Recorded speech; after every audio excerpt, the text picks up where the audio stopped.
ஆண்டவராகிய இயேசு கிறிஸ்துவின் இனிய நாமத்தினாலே உங்களை வாழ்த்துகிறேன். மறுபடியும் ஒரு விசை இந்த தொலைக்காட்சி நிகழ்ச்சியின் மூலம் உங்களை சந்திக்கவும் ஆண்டவரின் திருவார்த்தைகள் பகிர்ந்து கொள்ளவும் கற்றுக் கொடுத்த பெரிய கிருபைக்காக உங்களை வாழ்த்துகிறேன். கற்றுக் கொடுத்த நல்ல கிருபைக்காய் கர்த்தரை துதிக்கிறேன், ஸ்தோத்திரிக்கிறேன். கர்த்தர் நல்லவர், அவர் கிருபை என்றும் உள்ளது. அல்லேலூயா, பிரைஸ் தி லார்ட். இப்பொழுதும் ஆண்டவர் நம்மோடு பேசும்படியாக தலையை தாழ்த்தி ஜெபம் பண்ணுவோம். பரிசுத்தமுள்ள நல்ல பிதாவே, உமக்கு நன்றி செலுத்துகிறோம். எங்கள் ஆண்டவர் இயேசுவின் நாமத்தில் ஜெபிக்கிறோம். கர்த்தாவே, இப்பொழுதும் எங்களோடு பேசும். இதை பார்க்கிற கேட்கிற மக்கள் மத்தியிலே மிகப்பெரிய ஒரு ஆசீர்வாதமும் ஆண்டவரே பரிசுத்தமும் உண்டாவதாக என்று சொல்லி ஜெபிக்கிறோம். பரிசுத்த ஆவியான உதவி செய்வீராக. எல்லா தடைகள் இயேசுவின் நாமத்தில் விலகும்படி ஜெபிக்கிறேன், இயேசு கிறிஸ்துவின் மூலம் நல்ல பிதாவே, ஆமேன். Price the Lord. அல்லேலூயா. இந்த நாளிலும் பாக்கியவான்கள் என்கிற தலைப்பில் ஆண்டவராகிய இயேசு கிறிஸ்து மலை பிரசங்கத்தில் சொன்ன ஒரு அற்புதமான வசனத்தை தியானிக்க கர்த்தர் உதவி செய்வாராக. மத்தேயு சுவிசேஷம் 5ஆம் அதிகாரம் 8வது வசனத்தை வாசிக்கப்போம். மத்தேயு 5:8. இருதயத்தில் சுத்தமுள்ளவர்கள் பாக்கியவான்கள், அவர்கள் தேவனை தரிசிப்பார்கள். இருதயத்தில் சுத்தமுள்ளவர்கள் பாக்கியவான்கள், அவர்கள் தேவனை தரிசிப்பார்கள். மலை பிரசங்கத்திலேயே மிக அற்புதமான வியப்புக்குரிய ஒரு வசனம்னா இந்த வசனம் தாங்க. ஆண்டவராகிய இயேசு கிறிஸ்து தமது ஊழியத்தின் நாட்களிலே ஒரு விசை குறிப்பிட்ட ஒரு மலையின் மேல் வந்து அமர்ந்தார். அப்பொழுது திரளான ஜனங்கள் ஆண்டவரின் வார்த்தைகளை கேட்கும்படி, அவர் போதகத்தை கேட்கும்படி கூடி வந்தார்கள். குறிப்பாக அந்த பகுதியில் இருந்த தெக்கப்போலி, கலிலேயா, எருசலேம் போன்ற அந்த பகுதியிலிருந்து திரளான ஜனங்கள் வந்து கூடி போதகத்தை கேட்டார்கள் அப்படின்னு நம்ம பார்க்குறோம். நீங்கள் மத்தேயு 4ஆம் அதிகாரம் 25வது வசனமும் 5ஆம் அதிகாரமும் முதல் வசனம் வாசி கேட்போம். 4:25, 5:1. கலிலேயாவிலும் தெக்கப்போலியிலும் எருசலேமிலும் யூதேயாவிலும் யோர்தானுக்கு அப்புறத்திலும் இருந்து திரளான ஜனங்கள் வந்து அவருக்கு பின் சென்றார்கள். அவர் திரளான ஜனங்களை கண்டு மலையின் மேல் ஏறினார். அவர் உட்கார்ந்த பொழுது அவருடைய சீஷர்கள் அவரிடத்தில் வந்தார்கள். திரளான ஜனங்கள் வந்தார்கள். அப்பொழுது இயேசு அவர்களுக்கு போதித்தார். அந்நாட்களிலே இப்படி அமர்ந்து போதகம் பண்ணுவது என்பது ரபிமார்களின் வழக்கமாக இருந்தது. ரபிமார்கள் அப்படித்தான் அமர்ந்து போதகம் பண்ணுவார்கள். அப்படி ஆண்டவர் இயேசு அமர்ந்து போதகம் பண்ணினார். மத்தேயு 5ஆம் அதிகாரத்திலிருந்து 7ஆம் அதிகாரம் வரையிலும் மலை பிரசங்கம் என்று அழைக்கப்படுகிறது. இந்த மலை பிரசங்கங்கிறது புறஜாதிகளுக்கு அல்ல, ஆண்டவரை அறியாத மக்களுக்கு அல்ல, ஆண்டவரை அறிந்த தேவ ஜனத்துக்கு, விசுவாசிகளுக்கு, சீஷர்களுக்கு ஆண்டவர் இயேசு போதித்த போதனைகள். அதாங்க மலை பிரசங்கம். இந்த மலை பிரசங்கத்தின் நோக்கம் என்னன்னு நம்ம தெரிஞ்சுக்கிடணும். ஆண்டவர் இயேசு இந்த மலை பிரசங்கத்தை ஏன் போதித்தார் என்று சொல்லி. அந்த நாட்களிலே யூதர்கள் மத்தியில் 4 விதமான பிரிவினர்கள் இருந்தார்கள். 4 குரூப் மக்கள் இருந்தார்கள். அவங்க யாருன்னு கேட்டிங்கன்னா, பரிசேயர்கள், சதுசேயர்கள், எசன்ஸ், செலத்துக்கள் என்று 4 பிரிவினர்கள் இருந்தார்கள். இந்த பரிசேயர் யாருன்னு கேட்டிங்கன்னா, அவர்கள் பழமைவாதிகள் என்று அழைக்கப்பட்டார்கள். வெளிப்புறத்துக்காக, வெளிப்புற சுத்தத்துக்காக அதிகமாக அவர்கள் முக்கியத்துவம் கொடுத்தவர்கள். சதுசேயர்கள் யாருன்னு கேட்டிங்கன்னா, அவர்கள் யூதர்கள் தான். அவர்கள் தாராளவாதிகள், லிபரல்ஸ் என்று அழைக்கப்பட்டார்கள். அதாவது அற்புத அடையாளங்கள் எல்லாம் அவர்கள் நம்புவதில்லை. அப்படி அற்புத அடையாளங்களை நம்பாத தாராளவாதிகள் என்று அழைக்கப்பட்டவர்கள் இந்த சதுசேயர்கள். அப்புறம் எசன்ஸ் சொன்னேன். எசன்ஸ் என்று சொன்னால் அவர்கள் சமுதாயத்தை விட்டு முற்றிலுமாக விலகி தங்கள் பரிசுத்தத்தை காத்து கொள்ள வேண்டும் என்று நினைத்து அவர்கள் சமூகத்தை விட்டு விலகி வெகு தூரங்களிலே அவர்கள் வாழ்ந்தவர்கள். அவர் தான் இந்த எசன்ஸ். பரிசுத்தமாக வாழணும்னா சமுதாயத்தை விட்டு வெளியே ஒதுக்கப்புறம் இடங்களிலே தங்களை தனிமைப்படுத்தி கொண்டால்தான் பரிசுத்தம் வாழ முடியும் என்று நினைத்து வாழ்ந்தவர்கள். அவர்களுக்கு எசன்ஸ்ன்னு பேர். அப்புறம் 4வது பிரிவினர் செலோத்துக்கள். செலோத்துக்கள் யாருன்னு கேட்டிங்கன்னா அவர்கள் புரட்சியாளர்கள். ஆயுதத்தின் மூலமாகத்தான் ரோமர்கள் கையிலிருந்து யூதர்களுக்கு விடுதலை என்று அவர்கள் ஆயுதத்தை அதிகமாக நம்பினவர்கள். இப்படி 4 விதமான பிரிவினர் இருந்தார். அந்த 4 பிரிவினருக்கும் கர்த்தர் பதில் சொன்னார். அப்படி பதில் சொன்ன போதனைகள் தான் இந்த மலைப்பிரசங்கம். குறிப்பா பரிசேயர் சொன்னேன். பரிசேயர்கள் வெளிப்புறத்துக்கு முக்கியத்துவம் கொடுத்தார்கள். அவர்களுக்கு ஆண்டவர் சொல்லுகிறார், உள்புறம் தான் முக்கியம், இன்சைட் தான் முக்கியம், இன்னர் பர்சன் தான் முக்கியம் என்று அவர்களுக்கு சொல்லுகிறார். சதுசேயர்கள் அவர்கள் மனித வழியை பின்பற்றினார்கள், மாம்சபலத்தை பின்பற்றினார். அவர்களுக்கு மனித வழி அல்ல, தேவ வழிதான் சிறந்தது என்று அவர்களுக்கு சொன்னார். எசன்ஸுங்களுக்கு இருதயம் தான் முக்கியம் என்று சொன்னார். உலகத்தை விட்டு சமுதாயத்தை விட்டு பிரிந்து வாழ்வதனால் அல்ல, எங்க இருந்தாலும் சரி இருதயம் முக்கியம் என்று கர்த்தர் சொல்றாருங்க.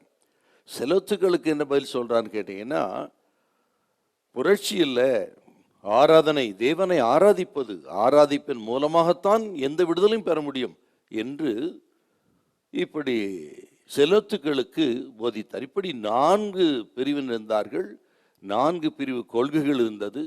அந்த 4 பிரிவினருக்கும் ஆண்டவர் சொன்ன பதில் தாங்க இந்த மலைப்பிரசங்கம். அதில் குறிப்பா இந்த 5ஆம் அதிகாரம் 8வது வசனம் ஏன் ஆண்டவர் ஸ்ட்ராங்கா பேசுறாருன்னா, மறுபடியும் அதை வாசிங்க பார்க்கலாம். 5:8. இருதயத்தில் சுத்தமுள்ளவர்கள் பாக்கியவான்கள், பாக்கியவான்கள் அவர்கள் தேவனை தரிசிப்பார்கள். அவர்கள் தேவனை தரிசிப்பார். ஏன் அந்த விஷயத்தை மட்டும் 8வது வசனத்தை அழுத்தமா கர்த்தர் சொல்றாருன்னா, இந்த வசனத்தை கொஞ்சம் கவனிக்கணும். ஏன் அப்பன் இயேசு இப்படி சொல்றாருன்னு கேட்டீங்கன்னா, அந்த நாட்களிலே யூதர்களுக்குள்ளே இன்னொரு ஆழமான கேள்வி இருந்தது. என்ன கேள்வினா, நான் தேவனை தரிசிக்க முடியுமா? மேசியாவின் ராஜ்யத்துக்குள்ளே நான் பிரவேசிக்க முடியுமா? என்னுடைய நீதி தேவனுக்கு முன்பாக உண்மையானது தானா? இது போதுமா நித்திய ஜீவனுக்குள்ள பிரவேசிக்க என்று தேவனை பிரியப்படுத்துவது எப்படி, நித்திய ஜீவனை சுதந்திரிப்பது எப்படி, நான் அதற்குள்ள பிரவேசிக்க முடியுமா என்கிற ஒரு கேள்வி எல்லா யூதர்களுக்குள்ளும் இருந்தது. ஆகவே நீங்க சுவிசேஷத்தை வாசித்து பார்த்தீங்கன்னா இப்படி கேள்வி கேட்ட பல நிலைகளிலையும் பார்க்கலாம். சில வசனத்தை வாசித்தா உங்களுக்கு தெரியும் நான் சொன்னது என்னன்னு. ஏன் ஆண்டவர் இயேசு இந்த வசனத்தை அழுத்தம் பேசுகிறார்ன்ற அந்த ரகசியத்தை புரிஞ்சுக்கிடுங்க. ஏதோ மலை பிரசங்கம் அப்படி கேட்டு போகக்கூடாது. வாசிக்க பார்க்கலாம் அவங்களுள்ள என்ன அந்த எண்ணம் இருக்கிறது. முதலாவதாக மத்தேயு 19ஆம் அதிகாரம் 16வது வசனத்தில் ஐஸ்வர்யமுள்ள ஒரு வாலிபன் இயேசுவை தேடி வந்தான். அவன் என்ன கேள்வி கேட்கிறான் பாருங்க. 19:16. அப்பொழுது ஒருவன் வந்து அவரை நோக்கி, நல்ல போதகரே, நித்திய ஜீவனை அடைவதற்கு நான் எந்த நன்மையை செய்ய வேண்டும் என்று கேட்டான். அந்த வாலிபன் பெரிய ஐஸ்வர்யான்க. அவன் சிறு வயது முதற்கொண்டே பக்தி உள்ளவன் தான், பிரமாணத்துக்கு கடைபிடிக்கிறவன். ஆனால் அவனுக்குள்ள ஒரு கேள்வி இருக்கிறது, நான் நித்திய ஜீவனுக்குள்ளே பிரவேசிப்பேனா? ஆகவே தான் ஆண்டவர் அந்த கேள்வி கேட்டாங்க. இன்னொரு வசனத்தை வாசிக்கலாம். லூக்கா 10ஆம் அதிகாரம் 25வது வசனம். அங்கே ஒரு நியாயசாஸ்திரி இயேசுவை பார்த்து கேட்குறான். நியாயசாஸ்திரின்னு சொன்னால் ஜட்ஜின் அர்த்தம். வாசிக்க பார்க்கலாம். அப்பொழுது நியாயசாஸ்திரி ஒருவன் எழுந்திருந்து அவரை சோதிக்கும்படி, போதகரே, நித்திய ஜீவனை சுதந்தரித்துக் கொள்ளும்படிக்கு நான் என்ன செய்ய வேண்டும் என்ன செய்ய வேண்டும் அப்படி கேட்கிறாங்க. நித்திய ஜீவனை சுதந்தரிக்க நான் என்ன செய்ய வேண்டும் என்ற ஒரு கேள்வி கேட்கிறான் பாரு. அப்படி நிறைய பேர் இப்படிப்பட்ட கேள்வியெல்லாம் கேட்குறாங்க. நீங்கள் லூக்கா சுவிசேஷம் 6ஆம் அதிகாரம், அப்புறம் யோவான் சுவிசேஷம் 3ஆம் அதிகாரம் 3வது வசனம், இதெல்லாம் வாசித்து பார்த்தீங்கன்னா இப்படி கேள்வி கேட்க இருக்கிறாங்க. நிக்கதோம் என்று சொல்லப்பட்ட அந்த பரிசேயன் இயேசுவை ராத்திரத்தில் வந்து சந்தித்தான். அவனுக்குள்ள இந்த கேள்வி இருந்தது, நான் எப்படி தேவனை பிரியப்படுத்த முடியும், என் நீதி போதுமா என்கிற கேள்வி இருந்தது. ஆகவே தான் இரவு நேரத்தில் யூதர்களுக்கு பயந்து இயேசுவிடத்தை அவன் தேடி வந்தான் அப்படின்னு நம்ம பார்க்குறோம். இப்படி அவர்களுக்குள்ள பலவிதமான கேள்விகள் இருந்தது. இப்படி இந்த கேள்விகள் இருந்த பொழுது தான் ஆண்டவர் இயேசு அவர்களுக்கு இந்த கேள்விக்கு பதில் சொல்வதற்கு போதிக்கிறார். இருதயத்தில் சுத்தமுள்ளவர்கள் பாக்கியவான்கள், அவர்கள் தேவனை தரிசிப்பார்கள். இது கேட்கிற நீங்களும் நானும் இந்த 2024 வருஷத்தில் ஆண்டவரை பிரியப்படுத்துவதற்கு, ஆண்டவரை தரிசிப்பதற்கு, நித்திய ஜீவனை சுதந்திரிப்பதற்கு நாம் என்ன செய்ய வேண்டும் என்கிற முக்கியமான இந்த கேள்வி நமக்கு ரொம்ப அவசியங்க. கவனிங்க, இதை கேட்கிற ஒவ்வொருவரும் கர்த்தர் சொல்றாருங்க. தேவனை தரிசிப்பதற்கு, நித்திய ஜீவனை அடைவதற்கு நாம் என்ன செய்ய வேண்டும், அதான் ரொம்ப முக்கியம். இதை நீ முதல்ல தேடுங்க. அதான் அப்பன் இயேசு சொன்னார். மத்திய 6:33 என்ன சொல்லுதுங்க? வாசிங்க பார்க்கலாம். முதலாவது தேவனுடைய ராஜ்யத்தையும் அவருடைய நீதியும் தேடுங்கள், அப்பொழுது இவைகளெல்லாம் உங்களுக்கு கூட கொடுக்கப்படும். முதலாவது தேவராஜ்யத்தை, நீதியை தேடுங்கள், அப்பொழுது இவைகளெல்லாம் கூட கொடுக்கப்படும் என்று சொன்னால், முதலில் ஆண்டவருக்கு இடம் கொடுத்து அவர் விருப்பத்தை நிறைவேற்றி அவருக்கு பிரியமாய் வாழ்வது எப்படின்னு முதல்ல அதை தேடுங்க. கர்த்தர் சொல்றாரு பாருங்க, அஞ்ஞானிகள் நாடி தேடுகிற இந்த உலகப்புற ஆசீர்வாதங்கள் அவர் கொடுப்பார் உங்களுக்கு. எவ்வளவு முக்கியமான ஒரு விஷயம் பார்த்தீங்களா? ஆகவே தேட வேண்டியது எது? முதல்ல தேவராஜ்யம், தேவனுக்கு பிரியமானது என்பதை மனதில் வைத்து ஆண்டவரை பிரியப்படுத்த நீங்க முதலிடம் கொடுங்க. இந்த வருஷத்துல ஒரு குறையும் அப்பா அவங்க வைக்க மாட்டார். ஹல்லேலூயா, பிரைஸ் தி லார்ட். இருதயத்தில் சுத்தம் உள்ளவர்கள் பாக்கியவான்கள், அவர்கள் தேவனை தரிசிப்பார். இந்த வசனத்துல முதலாவது இருதய சுத்தம் இங்க வார்த்தையை நம்ம தியானிக்க போகிறோம். இருதய சுத்தம். இருதய சுத்தம்னா என்ன? சங்கீதம் 40:8 கொஞ்சம் வாசிக்க பார்க்கலாம். 40:8. என் தேவனே, என் தேவனே, உமக்கு பிரியமானதை செய்ய விரும்புகிறேன், உமது நியாயப்பிரமாணம் என் உள்ளத்திற்குள் இருக்கிறது என்று சொன்னேன். உமக்கு பிரியமானதை செய்ய நான் விரும்புகிறேன், உமது நியாயப்பிரமாணம் இருதயத்திலே இருக்கிறது. இந்த சங்கீதக்காரனுக்கு எது பிரியமா? ஆண்டவருக்கு எது பிரியமோ அதை செய்ய விரும்புகிறேன், என் இருதயத்திலே அவருடைய வார்த்தை இருக்கிறது அப்படி சொல்றார். எப்பொழுது நாம் ஆண்டவரை பிரியப்படுத்த வேண்டும் என்று நினைக்கிறோமோ அங்கேதான் பரிசுத்தம் ஆரம்பிக்கிறது. ஆண்டவரை பிரியப்படுத்தணும்னு நினைக்கும் பொழுதுதான் அவர் சிநேகிக்கிற பரிசுத்தத்தை நாம் எப்படியாவது கடைபிடிக்கிற எண்ணம் வருங்க. அதுதான் சங்கீதக்காரனுக்கு பரிசுத்தங்கிறது அவர் சிநேகிக்கிறது. நீங்கள் மல்கியா புஸ்தகத்தில் அந்த வார்த்தை இருக்குது பாருங்களேன், ரொம்ப அருமையான ஒரு வார்த்தை. மல்கியா 2:11. மல்கியா 2:11. யூதா ஜனங்கள் துரோகம் பண்ணினார்கள், இஸ்ரவேலிலும் எருசலேமிலும் அருவருப்பான காரியம் செய்யப்பட்டது. கர்த்தர் சிநேகிக்கிற பரிசுத்தத்தை யூதா ஜனங்கள் பரிசுத்த குலைச்சலாக்கி. ஆண்டவர் சிநேகிக்கிற பரிசுத்தம் பாத்தீங்களா? பரிசுத்தத்தை சாதாரண நினைக்கூடாது. நம்ம இந்த பியூர் ஹார்ட்ங்கிறத சாதாரண நினைக்கூடாது. நம்ம கர்த்தர் பரிசுத்தை சிநேகிக்கிறார், பரிசுத்தமாய் இருக்கிறவர்களை சிநேகிக்கிறார். பரிசுத்தத்தை விரும்புகிற நாடுகிற மக்களை அவர் நாடுகிறார், விரும்புகிறார் என்றால் இந்த பரிசுத்தம் எவ்வளவு முக்கியம் நமக்கு. கர்த்தர் சிநேகிக்கிற பரிசுத்தம். ஆகவே தான் இந்த சங்கீதக்காரன் நான் கர்த்தருக்கு பிரியமானதை செய்ய விரும்புகிறேன், அவருடைய பிரமாணம் உள்ளத்தில் இருக்கிறதுன்னு சொல்றார்.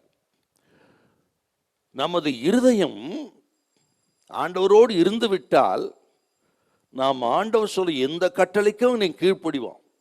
கவனிக்கணுங்க, இருதயம் மட்டும் கர்த்தரோடு இருந்து விட்டால் நாம் கர்த்தர் சொல்கிற எந்த வார்த்தைக்கும் கட்டளைக்கும் கீழ்ப்படிவது எளிது.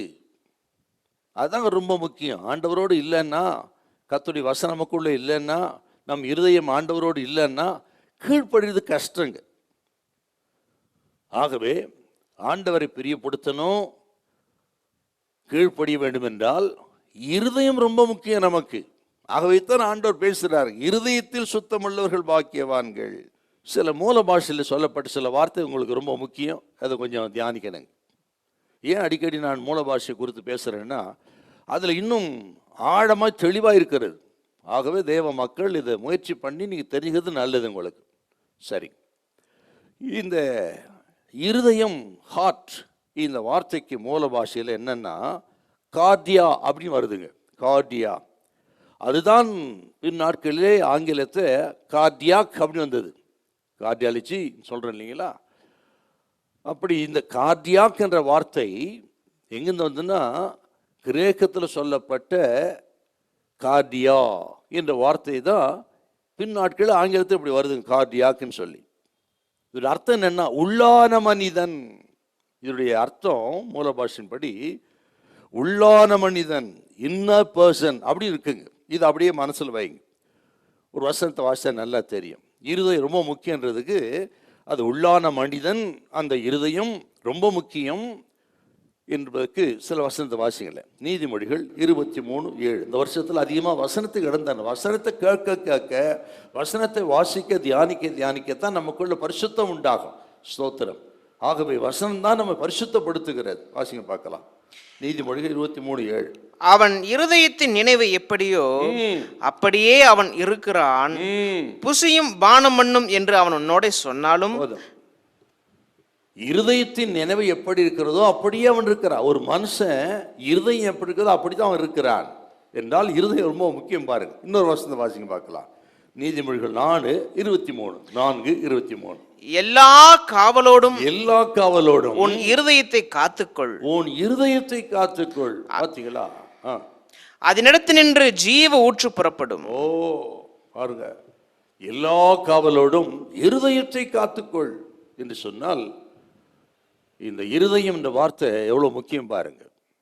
பக்தன் தாவீது சொல்றார் சங்கீதம் 119:11, உமது வார்த்தையை என் இருதயத்தில் வைத்து வைத்தேன், நான் பாவம் செய்யாதபடிக்கு அப்படி சொல்றாரு. வாசிக்கலாம், அதை கூட வாசிப்போமே. 119:11. நான் உமக்கு விரோதமாய் பாவம் செய்யாதபடிக்கு உமது வாக்கை என் இருதயத்தில் வைத்து வைத்தேன். இப்போ ஆண்டோட வார்த்தை நமக்குள்ள இருக்கும் பொழுதுதான் பாவம் செய்யாதபடி வார்த்தை தடுக்கிறது.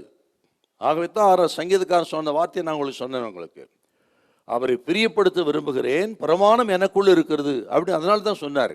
அப்போ ஆண்டோட வார்த்தை நமக்குள்ள இருந்தால் அந்த வார்த்தை பாவம் செய்யாத நம்மை தடுத்து பரிசுத்தப்படுத்துகிறது என்றால் இந்த இருதயம் ரொம்ப முக்கியம். சரி, இன்னொரு வார்த்தை கூட இருதயம் பார்த்தோம். சுத்தம்ங்கிற வார்த்தை கூட பார்க்கணும். பியூரிட்டி. இந்த சுத்தன்ற வார்த்தைக்கு மூல பாஷையில் என்னன்னா கிரேக்கத்தில் கத்தாரோஸ் அப்படின்னு வருதுங்க. கத்தாரோஸ் அப்படின்னா ரொம்ப ஆழமான அர்த்தம் இருக்குது. சுத்தம்னு வாசிட்டு போயிடுறோம். ஆனால் இதுக்கு என்ன மீனிங்னா கத்தாரோஸ் என்று சொன்னால் ஒரு உலோகத்தில் இருந்து அந்த களிம்பை நீக்கி விடுவது. ஒரு உலோகத்திலிருந்து களிம்பை நீக்கி சுத்தமான உலோகமாய் மாற்றுவது. குறிப்பாய் பொன், வெள்ளி போன்ற விலையேற பெற்ற பொருட்கள் இருக்குது. அவைகளை இன்னும் சுத்தப்படுத்துவதற்கு அதில் இருக்கிற களிம்பை அகற்றுவார்கள். சோதித்த பின் பொன்னாக விளங்குவேன்னு யோபு சொல்றாரு. அதே போல ஒரு பொண்ணுக்கு புடம் தேவை. ஒரு பொண்ணுக்கு அது அக்கினியில் போட்டு புடமிட்டு சுத்தம் பண்ணுவார், களிம்பை அகற்றுவார். பொன்னையும் வெள்ளியும் அதுக்கு உள்ள இருக்கிற களிம்பை அகற்றி சுத்தமாய் மாற்றுவதுங்க. இதுக்கு பேர் தாங்க கத்தாரோஸ். அப்புறம் கலப்படம் இல்லாதது, அன்மிக்சடு. கலப்படம் இல்லாதது என்ன? கலப்படம் இல்லைன்னா கலப்படம் இல்லாத காற்று, கலப்படம் இல்லாத தண்ணீர், கலப்படம் இல்லாத பால். காற்று, தண்ணீர், பால் போன்றவைகள் கலப்படம் இல்லாமல் சுத்தமாக இருப்பது போல அதுக்கு பேர் தாங்க கத்தாரோஸ். அதுக்கு பேர் தாங்க சுத்தம். இருதயத்தில் சுத்தம் என்று சொன்ன என்ன அர்த்தம் கேட்டா கலப்படம் இல்லாத. இன்னும் லத்தீன் பாஷையில் இதுக்கு அடல்ட்ரேட் அப்படின்னு வருது. இதுல தான் ஆங்கிலம் அடல்ட்ரி, விபச்சாரம் இல்லையா? கலப்படம் இல்லாத. என்ன இந்த வார்த்தை எவ்வளவு முக்கியம் பார்த்தீங்களா? இது ஆண்டவர் ஏன் சொல்றான்னு கேட்டீங்கன்னா இது இருதயம் சம்பந்தமான வார்த்தை.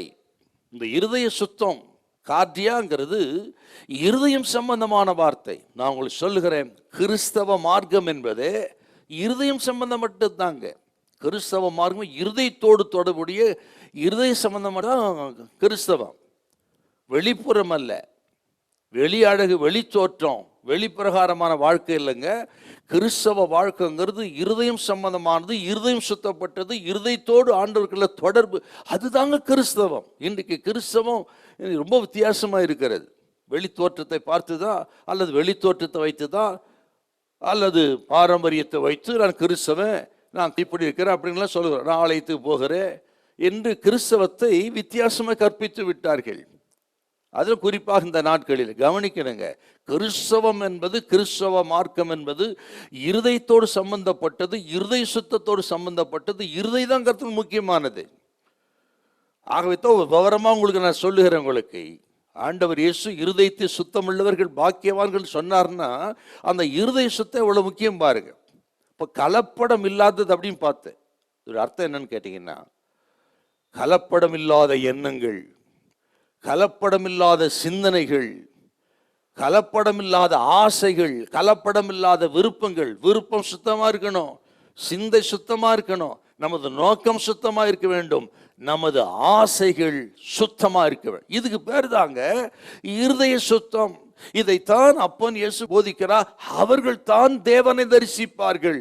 எண்ணத்தில் சுத்தமாக இருக்கிறவர்கள், நோக்கத்தில் சுத்தமாக இருக்கிறவர்கள், ஆசை விருப்பம் இவைகளிலே சுத்தமான ஆண்டவருக்கு பிரியமான சிந்தை, ஆண்டவருக்கு பிரியமான எண்ணம், ஆண்டவருக்கு பிரியமான ஆசை இது எங்கே இருக்கிறதோ அவர்கள்தான் தேவனை தரிசிப்பார்கள். அவர்கள்தான் கர்த்தருக்கு பிரியமானவர்கள்.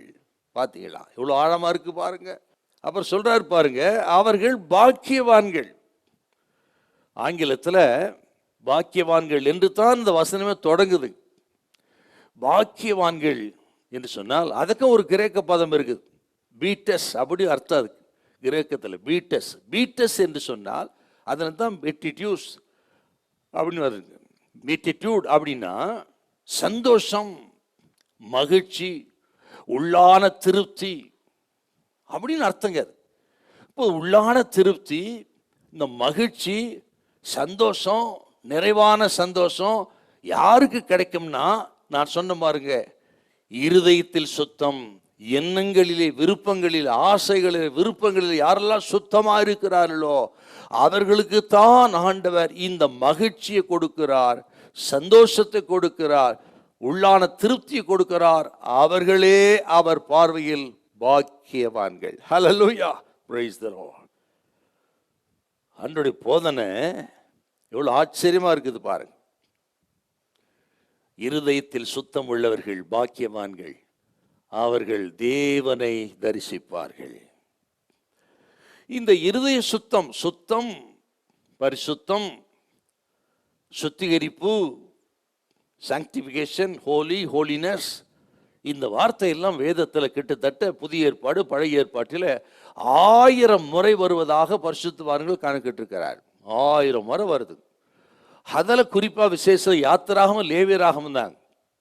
யாத்திராகமத்தில் இந்த சுத்தம்ங்கிற வார்த்தையை பார்த்தீங்கன்னா 37 முறையும், லேவியராகமத்தில் 34 முறை வருதுன்னா எவ்வளோ முக்கியம் பாருங்க. அதாவது அந்த சுத்தம் சடங்குகளிலே, பழைய ஏற்பாட்டு இந்த பண்டிகை நாட்களில் செய்யப்பட்ட சடங்குகள், ஆராதனைகளில் அதில் சொல்லப்பட்ட சுத்தம், விலங்குகள் சுத்தமாக இருக்கிறது, சுத்தமாக கழுவுறது, அதில் பலிகளில் சுத்தம், படைக்கிற படைப்புகளில் சுத்தம், மனிதர்களின் சுத்தம், இப்படிப்பட்ட இந்த சுத்தத்தை குறிப்பிடுகிற வார்த்தை தாங்க அது பழைய ஏற்பாட்டு காலத்து. அது லேவியராக யாத்திராமத்து அதிகமாக இருக்கிறது.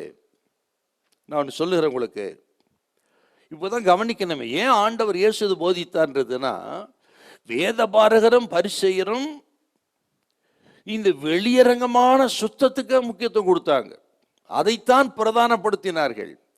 வெளியரங்கமான சுத்தத்தில் அதை பிரதானப்படுத்தி அதில் சுத்தமாக இருந்தா அதுதான் தேவனுக்கு முன்பாக நீதி, தேவனுக்கு பிரியமானது என்று நம்பினார்கள். ஆகவே என்ன பண்றாங்கன்னா கவனிக்கணுங்க, அந்த பரிசேயத்துவம் இன்றைக்கு நமக்குள்ள இருக்கிறது. அந்த பரிசேயத்து இன்றைக்கும் கிறிஸ்தவத்தில் புறையோடு இருக்கிறது. அது இந்த கடைசி நாட்களிலே பழைய ஏற்பாட்டுக்கால அந்த பரிசேயத்துவம், புதிய ஏற்பாட்டில் ஆண்டவர் வாழ்ந்த நாட்டில் இருந்த அந்த பரிசேயத்துவம் இன்றைக்கு திருச்சபைக்குள்ள இரண்டரை கலந்திருக்கிறது. அந்த கழிவு நீக்கப்படணுங்க. அதுக்கு தான் கர்த்தர் பேசுறாருங்க. ஆகவே இந்த வேதபாரகரும் பரிசேயரும் வெளியரங்கமான பரிசுத்தத்தை பிரதானப்படுத்தி உள்ளான பரிசுத்தத்தை மறந்துட்டாங்க. இந்த வெளியரங்கமான சுத்தம், இதனால் தேவனை மகிமைப்படுத்தலாம், தேவனை தேடலாம், தேவனுக்கு பிரியமாக, தேவனுக்கு முன்பாக நீதின்னு நினைச்சிட்டாங்க. ஆகவே என்ன செஞ்சாங்கன்னா, வெளியே போனா கழுவுறது, உள்ள வந்தா கை காலை கழுவுறது என்று வெளிப்பிரகார காரியங்களுக்கே ரொம்ப முக்கியத்துவம் கொடுத்தா. ஒரு வேடிக்கை ஒரு வசனம் இருக்கு பாருங்க, ஆச்சரியமா இருக்கு உங்களுக்கு. ஆண்டவர் அந்த நாட்களில் மார்க்கு சுவிசேஷம் 7ஆம் அதிகாரம் 3-4 வசனம் கொஞ்சம் வாசிங்க பார்க்கலாம். அவங்க எப்படி இருந்தாங்க பாருங்க. ஏனெனில் பரிசேயர் முதலிய யூதர் அனைவரும் முன்னோர்களின் பாரம்பரியத்தை கை கொண்டு அடிக்கடி கை கழுவினால் ஒழிய சாப்பிட மாட்டார்கள். அடிக்கடி கை கழுவினால் ஒழிய சாப்பிட மாட்டார்கள். ஆகவே தான் ஒரு விசை சீசர்கள் கதிர்களை அவர்கள் எடுத்து அதை நிமிட்டி புசித்த பொழுது அவர்கள் கை கழுவல்னு சொல்லி பிரச்சனை பண்றாங்க. பாத்தீங்களா? அடிக்கடி கைகளை கழுவினார்கள்.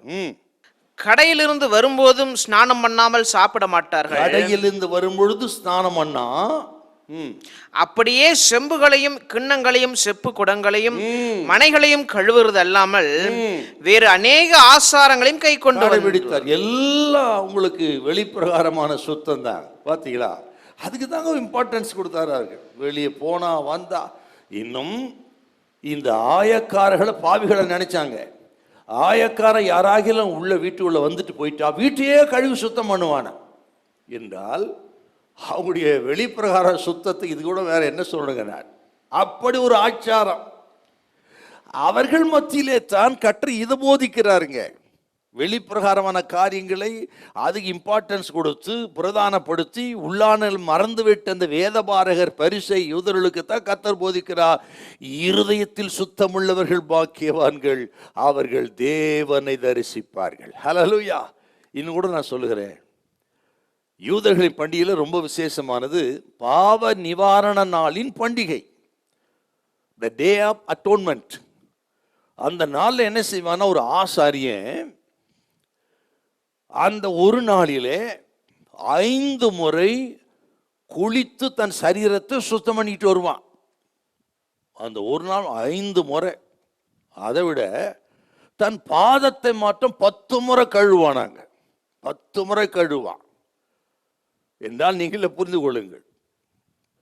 அப்படி வெளிப்பிரகாரமா சுத்தத்தை அவர் பிரதானப்படுத்தினார். ஆனால் இன்னொரு விஷயம், ஒரு ஆசாரியை இப்படி கழுவி சுத்தம் பண்ணா போதும், அவன் எப்படி இருக்கிறான்றதெல்லாம் கவலை கிடையாது. அவன் நல்லவனா கெட்டவனா, சுத்தமா சுத்தம் இல்லையா, அல்லது பாவம் பண்ணனா பாவம் பண்ணாதவன், அதெல்லாம் கவலை இல்லை. அவன் ஆசாரியின் சந்தையில் வந்திருக்கிறானா, அவன் எப்படி இருந்தாலும் கவலை இல்லை. இன்று அந்த நாட்களிலே இந்த யூதர்கள் வெளிப்பிரகாரமான சுத்தத்தை அவர்கள் பாரம்பரியமாய் வருவதைத்தான் பிரதானப்படுத்தினார்கள். ஆகத்தை யோசனை சத்தம் போடுறாரு பாருங்க, இந்த கல்லுகளினாலே பிள்ளைகளை உண்டு பண்ண கர்த்தர் வல்லவர். ஆபிரகாமுக்கு ஆபிரகாமுடைய சந்ததின்னு சொல்லாதிருங்கள், நான் ஆபிரகாமின் சந்ததின்னு சொல்லிட்டு இஷ்டம் போல வாழ்ந்தாங்க. அதை கண்டிக்கிறாருங்க. இந்த சுத்தத்தை குறித்து பேசும்பொழுது எங்க தொட்டு பேசுறாரு யோவாஸ்நானக, அவரும் இப்படிதான் பேசுறாரு. ஆபிரகாமின் பிள்ளை என்பதால் இஷ்டம் போல வாழ நினைக்காத, சோத்திரம், இருதய சுத்தம் முக்கியம் அப்படின்னு அவர் கடிந்து கொண்டு மட்டுமல்ல, விரியன் பாம்பு குட்டிகளேங்கிறாரு பாருங்க. விரியன் பாம்பு குட்டி என்ன அர்த்தம்? விரியனுக்கு விஷம் கொடியது, அதே போல குட்டியா இருந்தா குட்டிக்குள்ள இருக்கும் அந்த விஷம், அது போல அவங்களை கடிந்து கொள்றாருங்க. பார்த்தீங்களா? ஒரு ஆசாரி எப்படி இருந்தாலும் பிரச்சனை இல்லை, வெளி சுத்தம் தான் முக்கியம், இருதயம் பிரச்சனை இல்லைன்னு சொல்லும் பொழுதுதான் கர்த்தர் போதிக்கிறாருங்க. என்றால் இந்த போதனை எவ்வளவு முக்கியம் பாருங்க நீங்க. அதனாலதான் ஓப்னி பினேகாஸ் ஏலியின் குமாரர்கள் துன்மார்க்கமாக இருந்த பேலியாளின் மக்களாக இருந்தார்கள். ஆனால் அவர்கள் உடன்படிக்கை படி சுமந்துட்டு போகிறான் பாருங்க. அவர் நோக்கம் ஆரோடி சந்தையில் வந்திருக்கணும், அவன் எப்படி இருந்தாலும் பிரச்சனை இல்லை. இது தாங்க அந்த நாட்களுடைய போதனைகள், யூதருடைய பிரமாணம். இதை போதித்தார், இது யூதர்கள் நம்பினார்கள். அப்படிப்பட்ட ஒரு பயங்கரமான காலகட்டத்திலே தான் ஒரு புரட்சிகரமான வசனம் இது. இருதயத்தில் சுத்தமுள்ளவர்கள் பாக்கியவான்கள், அவர்கள் தேவனை தரிசிப்பார்கள். ஆக வெளிப்பிரகாரமான அந்த சுத்தத்தை தான் பிரதானப்படுத்துறீங்க. தேவை தேவனை தரிசிப்பதுக்கு இருதய சுத்தம் முக்கியம் என்று ஒரு புரட்சிகரமான, இன்னும் சொல்ல போனால் வேதம் பிரமாணம் போதிக்கிற உண்மையான சத்தியத்துக்கு அர்த்தம் சொன்னார். அதுதாங்க இருதயத்தில் சுத்தம். ஒரு பாரம்பரியத்தை குறித்து நான் வாசித்தேன்.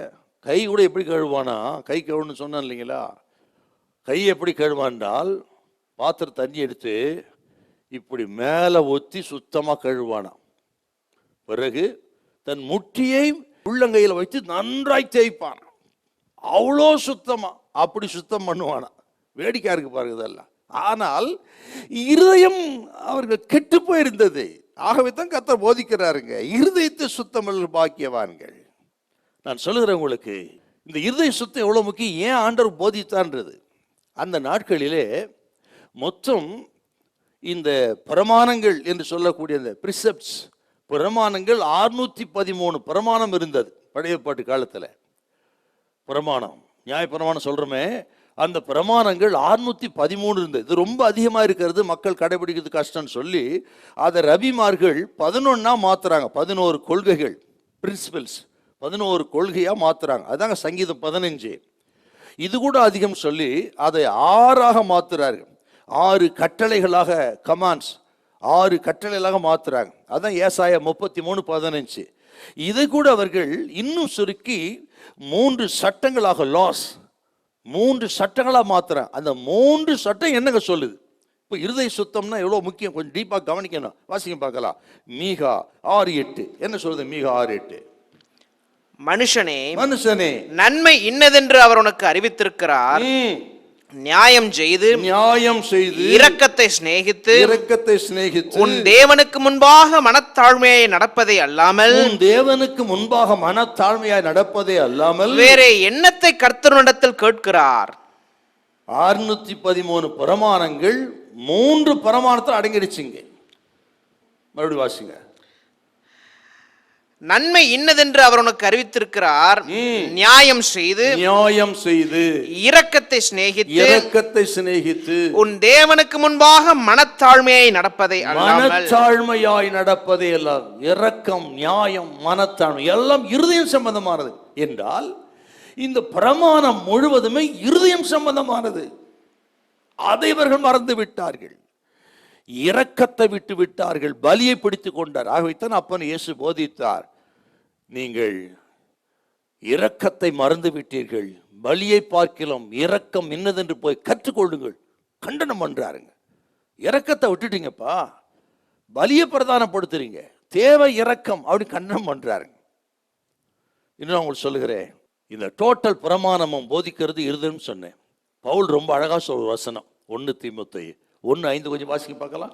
1 தீமோத்தேயு 1:5. கற்பனையின் பொருள் என்னவெனில் சுத்தமான இருதயத்திலும். கவனிங்க, கற்பனையின் பொருள் அதான் சொன்ன பாருங்க. அந்த கற்பனை 613 சொன்ன பாருங்க. அதனுடைய பொருள் என்னவெனில் சுத்தமான இருதயத்திலும் நல்மனசாட்சியிலும் மாயமற்ற விசுவாசத்திலும் பிறக்கும் அன்பே. சுத்த மனசாட்சியிலே பிறக்கும் அன்பு, இதுதாங்க பிரமாணம். ஆகவே தான் அப்பா சொல்ற, இருதயத்தில் சுத்தமுள்ளவர்கள் பாக்கியவான்கள், அவர்கள் தேவனை தரிசிப்பார்கள் என்றால் உள்ளான சுத்தத்தை, இருதய சுத்தத்தை விட்டுட்டு வெளியரங்கமான சுத்தத்தை பிரதானப்படுத்திட்டாங்க. அதுதாங்க கர்த்தருக்கு ரொம்ப கோபம் ஆண்டவருக்கு. எரேமியா இப்படி சொல்லுவார். எரேமியா 4:14 என்ன சொல்றது பாருங்க. பழைய ஏற்பாட்டு காலத்திலேயே இதை கண்டித்து இருக்கிறாருங்க. எரேமியா 4:14. எருசலேமே, நீ ரட்சிக்கப்படும்படிக்கு உன் இருதயத்தை பொல்லாப்பற கழுவு. எந்த மட்டும் அக்கிரம நினைவுகள் உன் உள்ளத்திலே தங்கும்.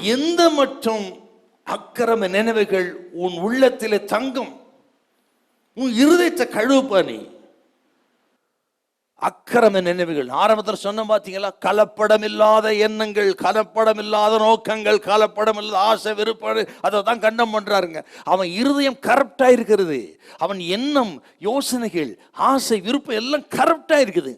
கலப்படமா இருக்குது. ஆகவே தான் இறைமையா போதிக்கிறார் பாருங்க, இருதயம் எந்த மட்டும் அக்கிரமே உன் உள்ளத்துல தங்கும், உன் இருதயத்தை கழுவு. அதான் கர்த்தர் பேசுறார். இருதயத்தில் சுத்தமுள்ளவர்கள் பாக்கியவான்கள், தேவனை தரிசிப்பார். மத்திய 23ஆம் அதிகாரத்தை அப்படி திருப்புங்க, எப்படி ஆண்டவர் கண்டம் பண்றாரு பாருங்க. இந்த கால நேரத்தில் அருமையான கர்த்தருடைய பிள்ளைகளே, இருதய சுத்தம் எவ்வளவு முக்கியம். வாலிப தம்பி தங்கச்சி கவனிக்கணும்.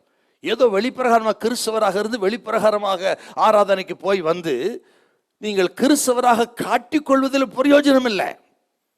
மனுஷன் பார்க்க விதமாக அப்படி காண்பித்துல பிரயோஜனம் இல்லை. கர்த்தர் விரும்புகிற அந்த சுத்தம் என்ன கவனிக்கணுங்க. அதை வாசிக்க பார்க்கலாம். கர்த்தர் எப்படிலாம் கண்டம் பண்றாரு. மத்திய 23 சில வார்த்தை வாசிக்க பார்க்கலாம். 23 மாயக்காரராகிய வேத பாரகரே, பரிசேயரே, உங்களுக்கு ஐயோ! நீங்கள் ஒர்த்தலாமிலும் வெந்தயத்திலும் சீரகத்திலும் தசம பாகம் செலுத்தி நியாயப்பிரமாணத்தில் கற்பித்திருக்கிற விசேஷித்தவைகளாகிய நீதியையும் இரக்கத்தையும் விசுவாசத்தையும் விட்டு விட்டீர்கள். கடைபிடிக்க வேண்டிய நீதியை விசுவாசத்தை விட்டுட்டீங்களாப்பா. இவைகளையும் செய்ய வேண்டும், அவைகளையும் விடாதிருக்க வேண்டுமே. குருடரான வழிகாட்டிகளே, கொசு இல்லாதபடி வடிகட்டி ஒட்டகத்தை விழுங்குவர்களா இருக்கிறீர்கள். மாயக்காரராகிய வேத பாரகரே, பரிசேயரே, உங்களுக்கு ஐயோ! போஜனபான பாத்திரங்களின் வெளிப்புறத்தை சுத்தமாக்குகிறீர்கள். வெளிப்புறத்தை சுத்தம் பண்றீங்க, உட்புறத்திலோ அவைகள் கொள்ளையினாலும் அநீதத்தினாலும் நிறைந்திருக்கிறது.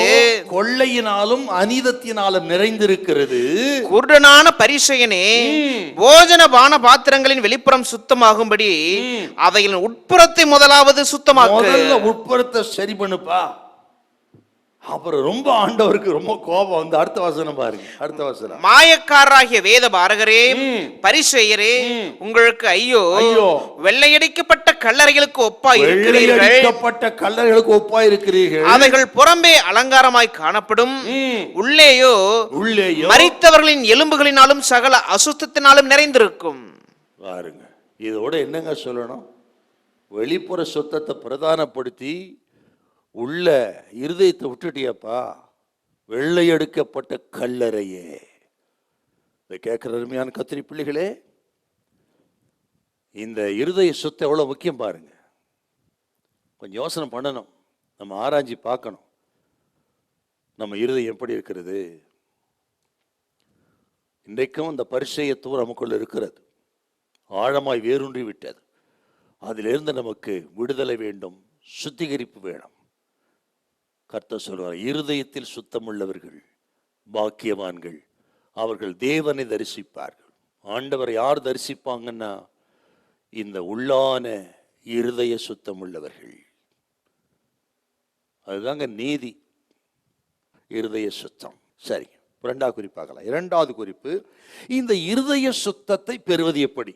இரண்டாவது குறிப்புங்க, இந்த இருதய சுத்தத்தை எப்படி பெறுவது? நீங்கள் எபிரேயர் 9ஆம் அதிகாரம் 14வது வசனம். எபிரேயர் 9:14.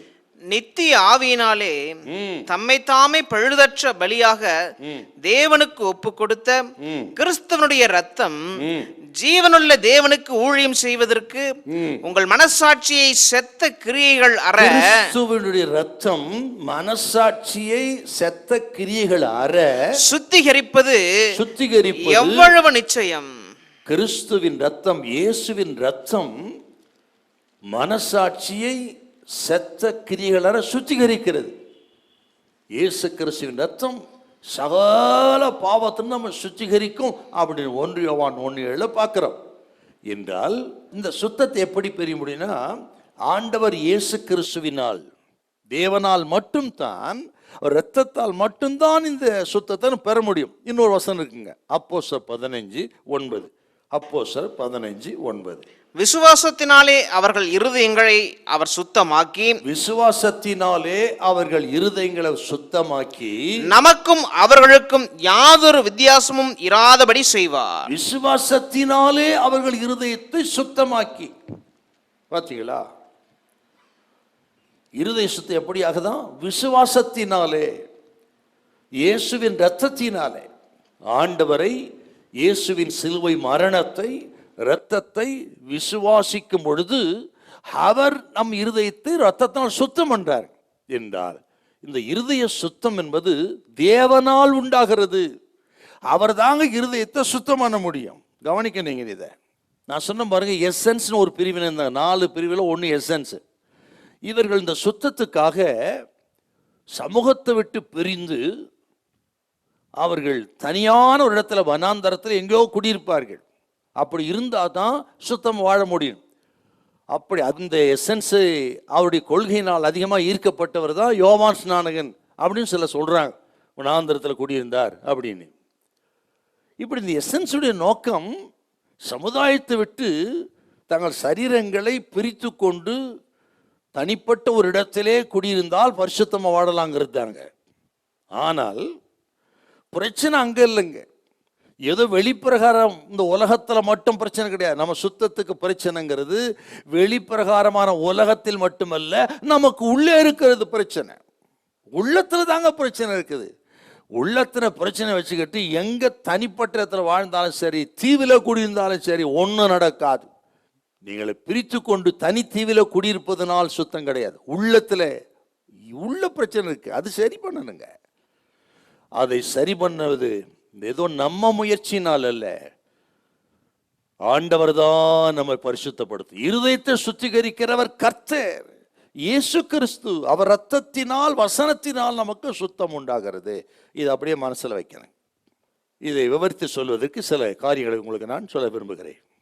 என்னன்னா, அன்றைக்கு பழைய ஏற்பாட்டு காலத்தில் இந்த இஸ்ரவேல் அந்த ஜனங்களுடைய அந்த மதம் எப்படி இருந்ததுன்னு கேட்டீங்கன்னா, ஏசாயா 1ஆம் அதிகாரம் 10 15 வரை நீங்க வாசிச்சு பாருங்க. நீங்க அவர்களுக்குள்ளே மதம் இருந்தது, ஆலயம் இருந்தது, பலி இருந்தது, ஆராதனை இருந்தது, பண்டிகை இருந்தது. இதெல்லாம் இருந்தாலும் இருதயம் தூரமா இருந்தது. கவனிக்கணுங்க, நீங்க வாசிக்க பார்க்கலாம். ஏசாயா 1:5 இதெல்லாம் இருக்குது. ஆலயம் இருக்குது, ஆராதனை இருக்குது, பலி இருக்கிறது, பண்டிகை இருந்தது, அதெல்லாம் ஓஹோன்னு நடக்குது. ஆனா இருதயம் எப்படி இருக்கு பாரு. கர்த்தர் கண்டனம் பண்றாருங்க. இந்த 1ஆம் அதிகாரம் ரொம்ப முக்கியம். 1:5 வாசிங்க. இன்னும் நீங்கள் ஏன் அடிக்கப்பட வேண்டும்? அதிகமாய் விலகி போகிறீர்கள். அதிகமாய் விலகி போகிறீர்கள். தலையெல்லாம் வியாதியும், இருதயமெல்லாம் பலட்சியமாயிருக்கிறது. பலட்சியமாயிருக்கிறது. என்ன சார் பலட்சியம்னா? இந்த பலட்சியம் என்றால் சாதாரண ஜனங்களைப் போல, ஆண்டவரை அறியாத ஜனங்களைப் போல, இயேசுவை ஏற்றுக்கொள்ளாத ஜனங்களைப் போல, பரிசுத்தத்தை குறித்து அறியாத ஜனங்களைப் போல, தேவனை அறியாத ஜனங்கள் எப்படி இருப்பார்களோ அப்படித்தான் இருதயம் இருக்கிறது. ஆனால் பலி இருக்குது, உனக்கு ஆராதனை இருக்குது, பண்டிகை இருக்கிறது, உன் இருதயமோ பலட்சியமா இருக்கிறது. ஆண்டவர் இயேசு சொன்னார், உதடுகளினால் என்னை கனம் பண்ணுகிறார்கள், உள்ளமோ தூரமாக இருக்கிறது என்று ஏசாயா 29:13 சொன்னதை எடுத்து கோட் பண்றாருங்க ஆண்டவர் இயேசு. அப்படித்தான் அன்றைக்கு இஸ்ரவேல் மதம் இருந்தது. ஆகவே தான் ஆண்டவர் ரொம்ப வருத்தப்பட்டு அந்த 1ஆம் அதிகாரத்தில் பேசுவார் பாருங்க. நீங்க வாசிக்க பார்க்கலாம். நம்ம நினைக்கிறோம் ஆராதனை பலி இதெல்லாம் இருக்குது, நம்ம எல்லாம் சுத்தமா இருக்கிறோம், ஓஹோன் இருக்கிறோம், ஆஹோன் இருக்குன்னு. ஆனா ஆண்டவர் என்ன சொல்றாரு பாருங்க. இந்த ஏசாயா 1ஆம் அதிகாரம் 13-14 கொஞ்சம் வாசிங்களேன். 13-14-15. இனி வீண் காணிக்கைகளை கொண்டு வர வேண்டாம். தூபம் காட்டுதல் எனக்கு அருவருப்பாய் இருக்கிறது. நீங்கள் அக்கிரமத்தோட ஆசரிக்கிற மாத பிறப்பையும் ஓய்வு நாளையும் சபை கூட்டத்தையும் நான் இனி சகிக்க மாட்டேன். உங்கள் மாத பிறப்புகளையும் உங்கள் பண்டிகைகளையும் என் ஆத்துமா வெறுக்கிறது. என் ஆத்துமா வெறுப்பது, ஓய்வு நாளை வெறுக்கிற, மாத பிறப்பு வெறுக்கிற, வருஷ பிறப்பு வெறுக்கிறேன்பா நானு. அவைகள் எனக்கு வருத்தமா இருக்கிறது.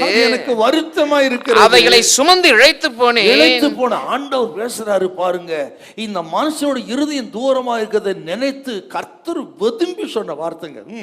நீங்கள் உங்கள் கைகளை விரித்தாலும் என் கண்களை உங்களை விட்டு மறைக்கிறேன். கையை விரிச்சான்னா ஜெபம்னு அர்த்தங்க. நீ என்னத்தான் ஜெபம் பண்ணாலும் சரி நான் கேட்க மாட்டேன். நீ மிகுதியாய் ஜெபம் பண்ணினாலும் கேளேன். பாத்தீங்களா? உங்கள் கைகள் ரத்தத்தினால் நிறைந்திருக்கிறது, நிரம்பி இருக்குதுப்பா. அப்புறம் அடுத்து சொல்ற பாருங்க. உங்களை கழுவி சுத்திகரியுங்கள். உங்கள் கிரியைகளின் பொல்லாப்பை என் கண்களுக்கு மறைவாக அகற்றிவிட்டு தீமை செய்தலை விட்டு ஓயுங்கள். தீமை விட்டு விலகுப்பா. இருதயத்தை சுத்தம் பண்ணுவா. முதல்ல இருதயத்தில் 1000 கசப்பு, வைராக்கியம், பகை இதெல்லாம் வைத்துக்கொண்டு ஆராதனைக்கு வருகிறாய், பலி செலுத்துற, பண்டிகை கொண்டாடுற, ஓஹோ ஆஹோன்னு டான்ஸ் போடுற, இருதயத்தை சுத்தம் பண்ண முதல்ல என்று ஆண்டவர் ரொம்ப வேதனைப்பட்டு பேசுறாருங்க. ஜெபம் கேட்க மாட்டேன்னு சொல்றாருன்னா அப்ப இந்த இருதய சுத்தம் எவ்வளவு முக்கியம் பாருங்க. கவனிக்கணும். இன்னைக்கு கேட்கிற அருமையான கர்த்தருடைய பிள்ளைகளே, ஏதோ இஸ்ரவேல் தேசத்து இஸ்ரவேல் மக்களுக்கு யூதர்களுக்காகத்தான் பேசி, இல்லை நமக்குத்தான். ஆகத்தான் ஆரம்பத்தில் சொன்ன இந்த பரிசேயத்துவம் இன்னைக்கு நமக்குள்ள இருக்கிறது. இருதயம் ரொம்ப முக்கியம். வாலிப தம்பி தங்கச்சி, யாரும் பார்க்கலாம், கர்த்தர் பார்க்கிறார். எல்லாம் அவருக்கு முன்பாக நிர்வாணமாய் வெளியரங்கமாய் இருக்கிறது. மனுஷன் முகத்தை கர்த்தரோ இருதயத்தை பார்க்கிறார். உன் இருதயம் ஆண்டவருக்கு தெரியும். ஆலயத்தில் இருந்தாலும் இருதயம் எங்க சுத்துதுன்னு அவருக்கு தெரியும். கவனிக்கணும். இதுக்கெல்லாம் என்ன காரணம்னு பார்த்தீங்கன்னா, இந்த ஜனங்கள் தங்கள் பாவத்தை அறியாதிருந்தார்கள். உள்ளான நிலைமை ரொம்ப சீர்கட்டு இருக்கிறத உணராது இருக்கிறாங்க. அதுதான் பாருங்க, அவங்க நிலைமை எப்படி இருக்காங்க, ஒரு குஷ்டரோகத்தை போல் இருக்கிறாங்க. அதாங்க அந்த 1ஆம் அதிகாரம். நீங்க இது 1ஆம் அதிகாரத்துல நீங்க வாசித்து பாருங்க. நீங்க 6, 7, 8 வாசித்து பாருங்க. உச்சந்தலை முதல் உள்ளங்கால்வர் நொதிக்கிற ரணம் போல் குஷ்டரோகத்தை சொல்றாருங்க. அப்படி அப்போ அவங்க நிலைமை குஷ்டரோகம், இருதயம் குஷ்டரோகம் போல் இருக்கிறது. எப்படி அந்த குஷ்டரோகம் சரீரத்தை அரித்து ஒரு காலகட்டத்தில் மனுஷனே கொல்லுது, அதே போல அவன் இருதயம் அரிக்கப்பட்டு வாழ்க்கையே கெட்டு கிடக்குதுங்க. கவனிக்கணும். பாவம் என்ன, பாவத்தை குறித்த அறிவு இன்னைக்கு நிறைய பேர் கிடையாது. அது எத்தனை கொடூரமானது கவனிக்கணுங்க. பாவம் என்பது இங்க பாருங்க, அது ஒரு குஷ்டரோகம் போல. அருமையான தம்பி தங்கச்சி, இதை கேட்கறவங்க பார்க்கறவங்க யாரா இருக்கட்டுங்க, பாவத்தை குறித்து சரியாத அறிவு நமக்கு இல்லைன்னா ரொம்ப கஷ்டம். கர்த்தர் சொல்றாருங்க, பாவம் அது ஒரு குஷ்டரோகம், ஒன்னு அரிச்சு காலி பண்ணிடும். ஸ்தோத்திரம். 1 யோவான் 1:5 சொல்கிறது அது ஒரு இருள். அப்புறம் பாருங்க, சங்கீதம் 40:2 சொல்றது உளையான சேரு, அது ஒரு வஞ்சனை. பாவம் சமய பார்த்து என்னை வஞ்சித்து விட்டுன்னு சொல்றாரு. ரோமர் 7:11 அது ஒரு வஞ்சனை. இதாங்க பாவம். இதனால் பாதிக்கப்பட்ட பக்தன் தாவீது 51ஆம் சங்கீதத்தை வாசித்து பார்த்தீங்கன்னா எவ்வளோ பயங்கரமா இருக்குது. பாதிக்கப்பட்ட பக்தன் தாவீது கெஞ்சுறாருங்க, என் பாவம் எப்பொழுது எனக்கு முன்பாக இருக்கிறது, தேவனே என்னை சுத்திகரியும், என்னை கழுவி சுத்தமான அப்பொழுது சுத்தமாவேன், உறைந்த மழையில வெண்மையாவேன், என்னை கழுவி சுத்தம் ஈசோப்பினால் என்னை சுத்திகரியும் அப்பொழுது சுத்தமாவேன். எப்படி கதறா இருப்பார். ஏனென்றால் பத்சேபா பாவத்துக்குட்பட்ட பொழுது பாவம் எப்படி பாதித்து விட்டது அப்படின்னு அந்த சங்கீதம் முழுவதும் இருக்குங்க. நீங்க போய் வாசித்து பாருங்க. நீங்க என்ன சொல்றாருன்னா, அப்படி பாதிக்கப்பட்ட அவர் எப்படி பாதிக்கப்பட்டாரோ, பாவத்தை சாதாரண நினைக்கூடாது. கேட்கறவங்க பார்க்கறவங்க கவனிக்கணுங்க, கவனிக்கணும், எச்சரிப்பு சத்தம் பெறணும். அப்படி தாவீதை பாதித்து விட்டது. நீங்க வாசித்து பாருங்க. பிறகு 51ஆம் சங்கீதத்துல நீங்கள் 3வது வசனம் கண்கள் பாதிக்கிறது, 6வது வசனம் சிந்தை பாதிக்கிறது, 8வது வசனம் காதுகள் பாதிக்கிறது, 10வது வசனம் இருதயம் பாதிக்கிறது, 13, 15 வாய் பாதிக்கிறது, தேவனுக்கு நமக்கு இருக்கிற உறவே பாதிக்கிறது. நீங்க 51:11 என்ன சொல்லி கதறாரு பாருங்க. வாசிங்க 51:11. உமது சமூகத்தை விட்டு என்னை தள்ளாமலும் உமது பரிசுத்த ஆவியை என்னிடத்திலிருந்து எடுத்துக்கொள்ளாமலும் இரும். என்னை எடுத்துக்கொள்ளாமலும் இரும். கதறாரு. தேவனை பாதித்து விட்டது பாவம். அதை செய்கிறவர்களை பாதிக்கிறது. தாவீதை பாதித்து விட்டு பாருங்க, கண்ணு, இருதயம், காது, கை எல்லாத்தையும் பாதிச்சிருச்சு. அது செய்கிறவர்களை பாதிக்கிறது, அடுத்தவர்களை பாதிக்கிறது. பத்சேபாலையும் பாதித்து விட்டது. குழந்தை செத்துச்சு பாருங்க. தேவனை பாதிக்கிறது. தேவனோடு தாவீதுக்கு இருந்த உறவு பாதித்து விட்டு அதான் கெஞ்சுறாரு, சமூகத்தை விட்டு என்னை தள்ளாமலும் இரும், பரிசுத்தாவை எடுத்துக்கொள்ளாமலும் என்று கதறுவதென்னால் பாவம் அத்தனை கொடூரமானது.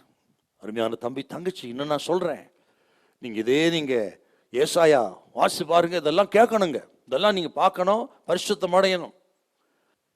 ஏசாயா 3:24 என்னங்க சொல்லுது, அது கொஞ்சம் டீப்பா பார்ப்போமே. வாசிங்க பார்க்கலாம். 3:24. அப்பொழுது சுகந்தத்துக்கு பதிலாக துர்க்கந்தமும், கச்சைக்கு பதிலாக கயிறும், மயிர்ச்சுருளுக்கு பதிலாக மொட்டையும், ஆடம்பரமான வஸ்திரங்களுக்கு பதிலாக ரட்டுக்கச்சும், அழகுக்கு பதிலாக கருகி போகுதலும் இருக்கும். என்ன அர்த்தங்க? பாவம் எப்படி இருக்குதா, ஆண்டவரின் நாசிக்கு துர்நாற்றமா இருக்கிறது. அவர் கண்களுக்கு அது அசிங்கமா இருக்கிறது. அதாங்க அந்த வசனத்து அர்த்தம். துர்நாற்றம் கண்களுக்கு அசிங்கம், ஆகவே தான் முகத்தை மறைத்து கொடுக்கிறேன்றார்கள். வாசி கேட்டவங்கள ஏசா 1:15, 16 நீங்கள் கைகளை விரித்தாலும் நான் பார்க்க மாட்டேன், முகத்தை மறைத்துக் கொள்கிறேன். ஏன் மறைச்சுக்கிறாருங்க? அது துர்நாற்றம், அது அசிங்கம். ஒரு காலகட்டத்தில் தேவனை விட்டே நம்மை பிரித்து விடுகிறார். அதுவும் வசனம் தான். 59:2 வாசிங்க. 59:2. உங்கள் அக்கிரமங்களே உங்களுக்கும் உங்கள் தேவனுக்கும் நடுவாக, அக்கிரமங்களே உங்களுக்கும் உங்கள் தேவனுக்கும் நடுவாக பிரிவினை உண்டாக்குகிறது. நடுவாக பிரிவினை உண்டாக்குகிறது. பாத்தீங்களா? துர்நாற்றமாயிருந்து அசிங்கமா இருக்குன்னு முகத்தை திருப்பிட்டாரா, ஜபத்தை கேட்க மாட்டார். இப்போ ஆண்டவருக்கு நமக்கு உறவே இல்லாம போயிருச்சு. அத்தனை பயங்கரமானது சார் இந்த பாவம். இன்னும் நான் சொல்லுகிறேன், கேட்கறாமே கத்திர பிள்ளைகள், இதோட இன்னும் பயங்கரமான ஒரு வசனம் இருக்குதுங்க. Yeremiya 5:25 பாருங்க. பாவம் என்ன பண்ணுதான்? உங்கள் அக்கிரமங்கள் இவைகளை விலக்கி உங்கள் பாவங்கள் உங்களுக்கு நன்மையே வரவட்டாதிருக்கிறது. ஏன் சார் ஆசீர்வாதம் இல்லை? எவ்வளோ ஜாமனா ஏன் ஆண்டவர் கேட்கல என்றால் பாவம் குறுக்க நிற்கிறது. ஆகவே தான் ஜபம் கேட்கப்படலை, ஆசீர்வாதம் இல்லை.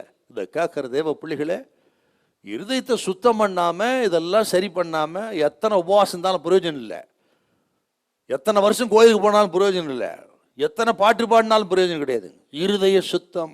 ஆகவே தான் ஆண்டவர் இயேசு போதிக்கிறார், இருதயத்தில் சுத்தம் உள்ளவர்கள் பாக்கியவான்கள், அவர்கள் தேவனை தரிசிப்பார்கள்.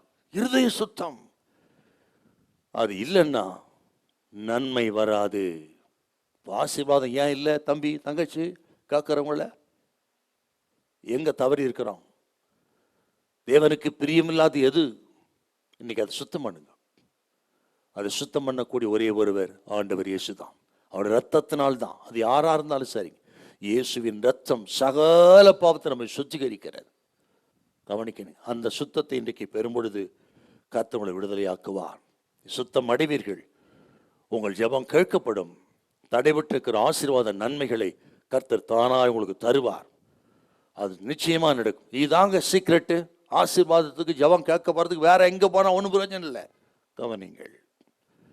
இப்படி ஆண்டவர் நம்மை சுத்தப்படுத்துறதுக்கு ரெண்டு விஷயம் முக்கியங்க. ஒன்று, நம்ம வாசி கேட்டோம், விசுவாசத்தினால் இருதயங்களை சுத்தம் பண்ணுகிறவர் இல்லையா, அவர் தான் சுத்தம் பண்ணணும். ரெண்டாவது, ஆண்டவர் நம்ம சுத்தம் பண்ணணும்னா நம்ம கோஆப்ரேட் பண்ணணும்.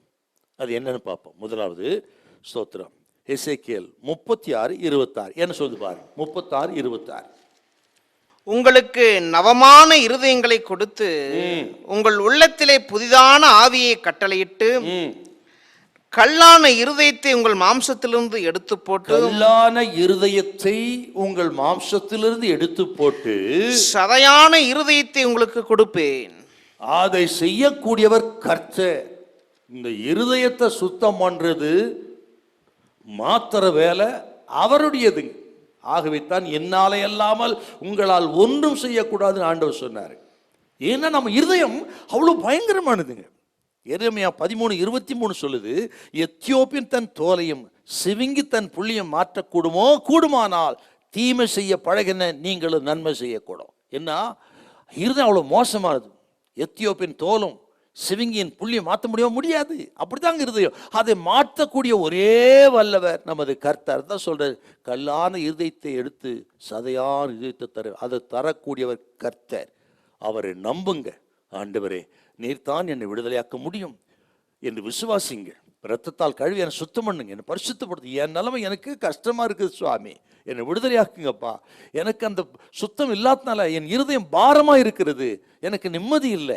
ஆகவே என்னை கழுவி சுத்தம் பண்ணுங்க, என்னை மன்னியும் சொல்லி ஆண்டவரத்தில் கேளுங்கள். ஆண்டவர் தமது இரத்தத்தினால், வேத வசனத்தினால், பரிசுத்த ஆவியானவரால் நம்ம கழுவி சுத்தம் பண்ணுவாருங்க. அது 100% நடக்கும். அந்த இருதயத்தை இன்றைக்கு அர்ப்பணிங்கள். எத்தனை அதல பாதாரத்தில் கிடந்தாலும் உங்களை தூக்கி எடுத்து பரிசுத்தப்படுத்த கர்த்தர் வல்லவராயிருக்கிறார். ஹல்லேலூயா. நல்ல கையை உயர்த்தாமே. அதை செய்ய வேண்டியது கர்த்தர் தான். பொழுதும் கர்த்தர் உங்களை பார்த்து பேசுகிறார். உங்கள் இருதயத்தை மாற்றி உங்களை பரிசுத்தப்படுத்தி ஆசீர்வாதத்தை கொடுக்க, ஜெபத்தை கொடுக்க விரும்புகிறார். இன்றைக்கு ஒப்பு கொடுங்கள், அர்ப்பணிங்கள். ஒரு அற்புதத்தை கர்த்தர் செய்வார். ஹல்லேலூயா. Praise the Lord. நம்மிடத்துல ஆண்டு எதிர்பார்க்கிறது என்னன்னா, ஒரு நேர்மையான மனம் திரும்புதல், பாவ அறிக்கைங்க. அதான் ரொம்ப முக்கியம் நமக்கு. ஒரு சுய பரிசோதனை, ஹானஸ்ட் செல்ஃப் எக்ஸாமினேஷன். அது எங்க இருக்கு தெரியுங்களா?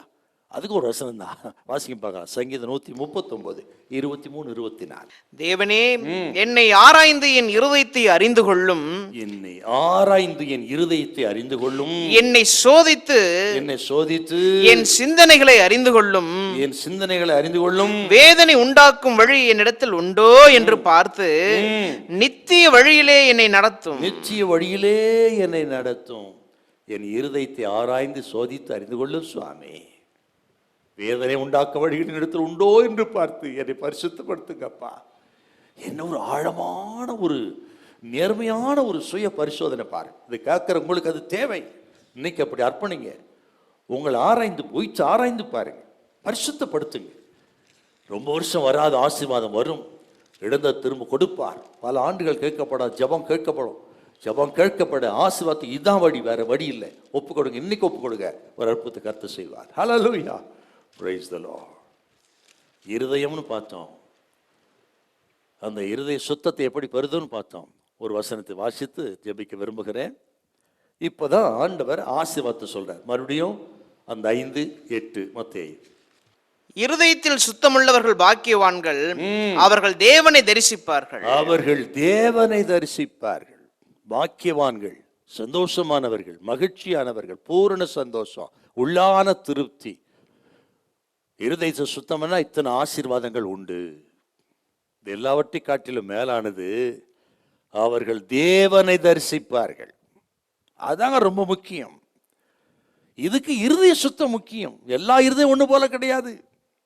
தேவனை தரிசிப்பது என்பது ஏதோ புதிய ஏற்பாட்டு நாட்களிலே மாம்சத்தின்படி நேராக பார்க்கறதுல, அதை விட எல்லாம் ஸ்பிரிச்சுவலுங்க.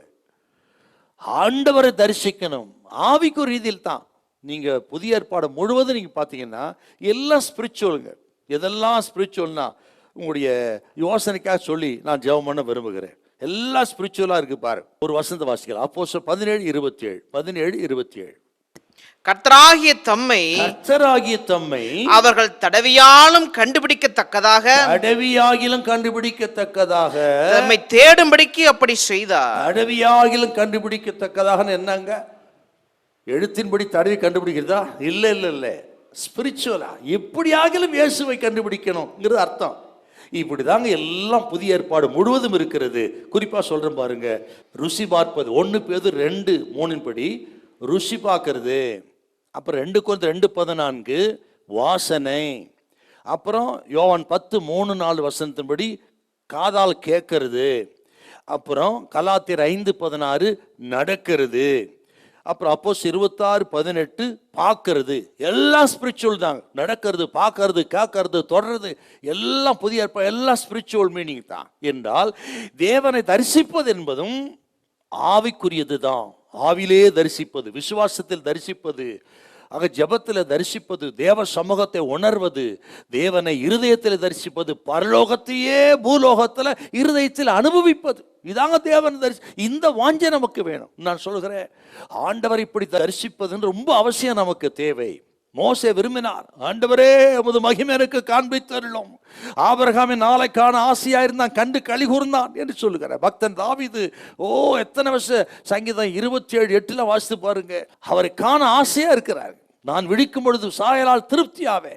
எவ்வளோ விருப்பம் பக்தர்களுக்கு ஆண்டவர் பார்க்கறது. அதே போல உங்களுக்கு எனக்கும் எத்தனை ஆசை இருக்குதோ இல்லையோ, தேவனை தரிசிப்பதற்கு, தேவ பிரசன்னத்தை உணர்வதற்கு, அவரை ஆவியிலே சுவாசத்தில் ஜெபத்தில் தரிசித்து ஸ்தோத்திரம் தேவ பிரசன்னத்தை உணர்வது தான். இந்த வருஷத்தில் எப்படி ஆகலாம் நான் தேவ பிரசன்னத்தை உணரணும், தேவனை பிரியப்படுத்தணும், அவர் பேசுறதை கேட்கணும், அவரோட பேசணும் என்று ஆவிக்குரிய இந்த ஆசை இருக்கட்டும். உங்களுக்கு ஒரு குறை வைக்க மாட்டாருங்க.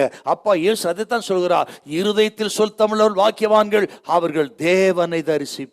ஹல்லேலூயா. இப்படி தரிசிப்போம். பிறகு ஒரு நாள் வரும், முகமுகமாய் ஆண்டவரை நேரடியாய் வருகையில சந்திப்போம், தரிசிப்போம். ஹல்லேலூயா.